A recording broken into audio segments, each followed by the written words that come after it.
నమస్కారం. News 9 TV Telugu వార్తలకి స్వాగతం. మనుషుల్లో మానవత్వం కించిపోతుందా? కోపం వస్తే విచక్షణ కోల్పోయి రాక్షసులుగా మారుతున్నారా? అంటే అవుననే అనిపిస్తుంది. సూర్యాపేట జిల్లా కోదాడలో జరిగిన ఒక అత్యంత దారుణ ఘటన చూస్తే. నడి రోడ్డుపై, అది రద్దీగా ఉండే బస్టాండ్ సమీపంలో పదుల సంఖ్యలో జనం చూస్తుండగానే ఓ కిరాతకుడు కట్టుకున్న భార్యను కత్తితో పొడిచి దారుణంగా హతమార్చాడు. నడి రోడ్డు మీద పట్టపగలు ఇంత దారుణమా అని ప్రతి ఒక్కరూ గుండెను పిండేసేలా ఈ మరణకాండ చోటు చేసుకుంది. రక్షణ కల్పించాల్సిన భర్తే కాలయముడుగా మారి ఓ నిండు ప్రాణాన్ని బలి తీసుకున్న ఈ దారుణ ఘటన వివరాలు ఇప్పుడు చూద్దాం. సూర్యాపేట జిల్లా కోదడ పట్టణం బుధవారం రాత్రి ఒక్కసారిగా ఉలిక్కిపడింది. కుటుంబ కలహాలు ఒక కాపురంలో చిచ్చు రేపడమే కాదు, ఏకంగా ఒక నిండు ప్రాణాన్ని బలిగొన్నాయి. మణిదీప్ శిరీష దంపతులు. శిరీష వయసు కేవలం 24 ఏండ్లు. ఎంతో ఉజ్వలమైన భవిష్యత్తు ఉండాల్సిన ఆ యువతి జీవితం కట్టుకున్న భర్త చేతిలోనే అత్యంత కిరాతకంగా హతమైంది. గత కొంతకాలంగా ఈ దంపతుల మధ్య తీవ్ర స్థాయిలో వివాదాలు జరుగుతున్నాయి. ఈ నేపథ్యంలోనే సమస్యను సామరస్యంగా పరిష్కరించుకుందామని, గొడవలు పక్కన పెట్టి మాట్లాడుకుందామని పోలీసులను ఆశ్రయించారు. బుధవారం రాత్రి పోలీస్ స్టేషన్లో ఇద్దరికీ పోలీసులు కౌన్సిలింగ్ ఇచ్చారు. కౌన్సిలింగ్ ముగిసిన తర్వాత అంతా సద్దుమణిగిందని అందరూ అనుకున్నారు.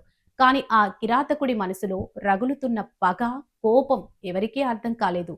పోలీస్ స్టేషన్ నుంచి బయటకు రాగానే మణిదీప్ తన మృగ స్వభావాన్ని బయటపెట్టాడు. కోదడ బస్టాండ్ సమీపంలోకి రాగానే భార్య శిరీషను వెంబడించాడు. ప్రాణభయంతో ఆ యువతి పరుగులు పెడుతుంటే ఓ వేటగాడిలా వెంటాడాడు. క్షణాల వ్యవధిలో మీద పడి తన వెంట తెచ్చుకున్న కత్తితో విచక్షణ రహితంగా దాడి చేశాడు. చుట్టూ జనం ఉన్నారు, వాహనాలు వెళ్తున్నాయి. కానీ ఆ రాక్షసుడిని ఆపే సాహసం ఎవరూ చేయలేకపోయారు. కళ్ళ ముందే ఒక అబలను నరికి చంపుతుంటే సమాజం మూగబోయిందా? కత్తి పోట్లకు గురైన శిరీష రక్తపు మడుగుల్లో కుప్పకూలింది. తీవ్ర రక్తస్రావం కావడంతో ప్రాణాపాయ స్థితిలో కొట్టుమిట్టాడుతూ క్షణాల్లోనే ప్రాణాలు విడిచింది. నిమిషాల వ్యవధిలో నడి రోడ్డుపై జరిగిన ఈ భయంకరమైన దృశ్యాలను చూసి స్థానికులు భయంతో వణికిపోయారు. పోలీస్ స్టేషన్లో కౌన్సిలింగ్ తీసుకుని బయటకు వచ్చిన వెంటనే దారుణానికి ఒడిగట్టడం చూస్తుంటే నిందితుడు మణిదీప్ ఎంత పక్క ప్రణాళికతో ఈ దారుణానికి పాల్పడ్డాడో అర్థమవుతుంది. సమాచారం అందుకున్న వెంటనే ఘటనా స్థలానికి చేరుకున్న పోలీసులు నిందితుడు మణిదీప్ ను అదుపులోకి తీసుకున్నారు. శిరీష మృతదేహాన్ని పోస్టుమార్టం నిమిత్తం ఆసుపత్రికి తరలించారు.